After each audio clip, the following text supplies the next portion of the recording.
we got to talk about AD.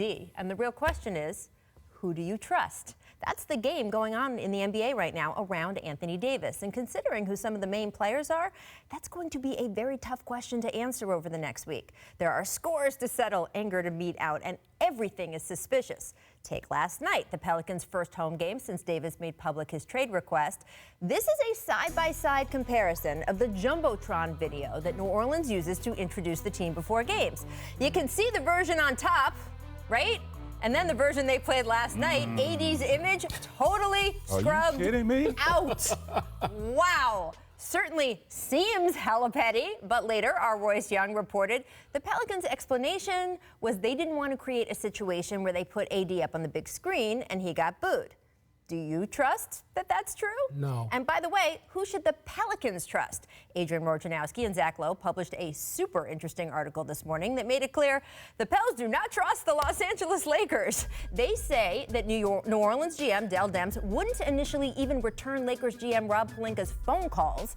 Apparently now at least Magic Johnson has spoken to Demps, although according to Woj and Lowe, the Pelicans' message right now to Davis is generally that if he wants to get to LA, he's going to have to wait until he's a free agent in the year 2020, a year LeBron James, by the way, will be turning 36 years old. And even then, the Lakers could only add Davis if they hold the cap space open, which means they'd basically just have to punt on the next season and a half.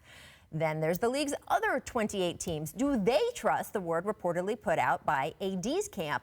Now they're saying if you trade for him, just consider him a rental because he won't sign a long-term deal. The strategy, of course, designed to depress the market, make other teams feel it's not worth offering a lot to New Orleans, so the Lakers' offer will be good by comparison.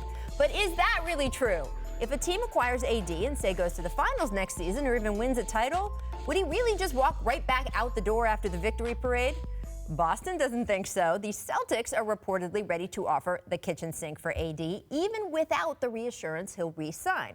But Boston's situation is tricky because of a quirk in the CBA. The Celtics can't trade for Anthony Davis right now because his contract conflicts with the deal Kyrie Irving has.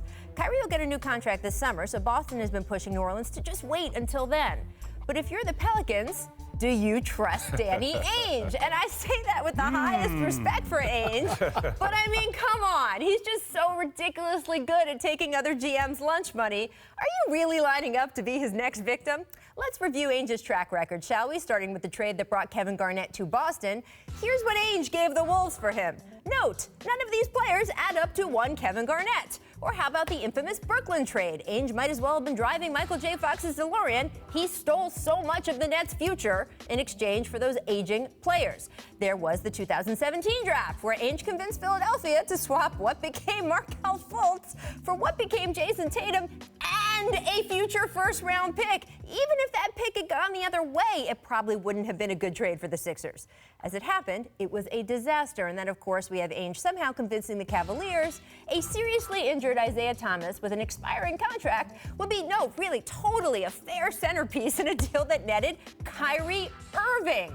I mean, come on. Now Ainge is asking the Pelicans to trust him, and he's allowed right now to give a framework of the kind of deal he'd offer come June. For instance, he can say if he'd include Tatum in the trade, except a lot can happen between now and then. Tatum could get hurt. AD could get hurt. Or on the flip side, Tatum could play so well through Boston's playoff run this spring, you know, like he did last spring, that the Celtics could come back to Demps in June and say, you know what, actually, his trade values changed. We aren't going to send him after all. So who do you trust? It's a high-stakes game. May the best team win.